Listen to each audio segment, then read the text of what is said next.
নন্দীগ্রাম তারা ইতিহাস তৈরি করে দিয়েছে। একটু অপেক্ষা করুন, দেখুন না নন্দীগ্রাম কি করে।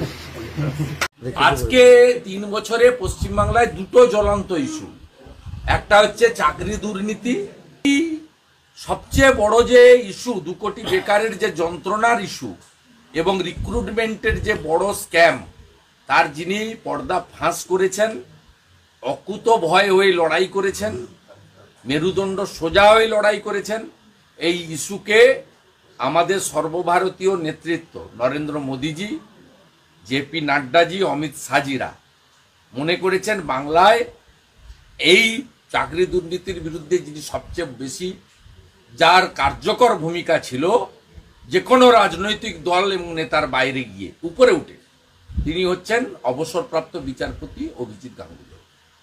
আমি উনাকে প্রস্তাব দিয়েছিলাম, পরবর্তীকালে অমিত শাহজি উনার সঙ্গে বসেছেন, উনার উচ্চতা অনুযায়ী অমিত শাহজির সঙ্গে উনার 1-to-1 মিটিং হয়েছে, সেখানে থেকে বেরিয়ে এসে তিনি সিদ্ধান্ত নিয়েছেন এবং উনার রিটায়ারমেন্টের আগে উনি রেজিগনেশন দিয়েছেন। তাই অভিজিৎ গাঙ্গুলি মহোদয়কে পাওয়া আমাদের কাছে একটা বড় প্রাপ্তি। তাই অভিজিৎ গাঙ্গুলি আজকে আসা নয়, অভিজিৎ গাঙ্গুলি সমস্ত মানুষের হৃদয়ে আছে। পশ্চিমবাংলায় এবারের নির্বাচন এবং পরের বিধানসভার ভোট হবে চুরি দুর্নীতির বিরুদ্ধে, শাসকের দুর্নীতির বিরুদ্ধে। তার প্রতীক হচ্ছে সামনে দাঁড়িয়ে মানবতার মূর্ত প্রতীক হিসেবে লড়েছেন অভিজিৎ গাঙ্গুলি।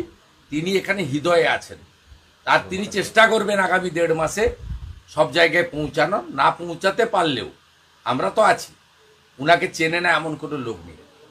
অর্থাৎ অভিজিৎ গাঙ্গুলির এটা আসা নতুন নয়, তিনি অন্তরে আছেন, কিন্তু তাকে ভোট দেওয়ার সুযোগটা আমরা পেয়েছি। এটা 1 নম্বর জায়গা, এটা আজকের জায়গা নয়। এবং তমলুকের একটা দীর্ঘ ইতিহাস আছে। যে কোনো লড়াইয়ে ভারতবর্ষের প্রথম স্বাধীনতাকামী জায়গা হিসেবে তমলুক উঠে এসেছিল, তাম্রলিপ্ত সরকার তৈরি হয়েছিল, সেই ঐতিহ্য বহন করছে তমলুক। আমি বিশ্বাস করি তমলুক কখনোই, শুভেন্দুবাবু যা বলেছেন, দুর্নীতির পাশে দাঁড়াবে না, চাকরি চোরেদের পাশে দাঁড়াবে না, মহিলাদের উপর যা অত্যাচার করেছে তাদের উপর দাঁড়াবে না। স্বাধীনতা সংগ্রামে দীর্ঘ ইতিহাস আছে, সুশীল ধারা, অজয় মুখার্জি ইত্যাদিতে। তার আগে থেকেও আছে। তাম্রলিপ্ত একটা আলাদা সভ্যতা ছিল।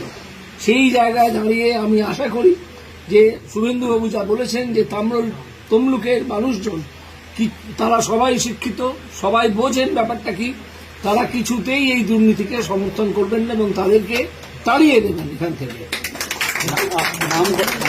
নাম ঘোষণার আগেও এসেছিলেন, নাম ঘোষণার পরে হলেন, কেমন অনুভূতি?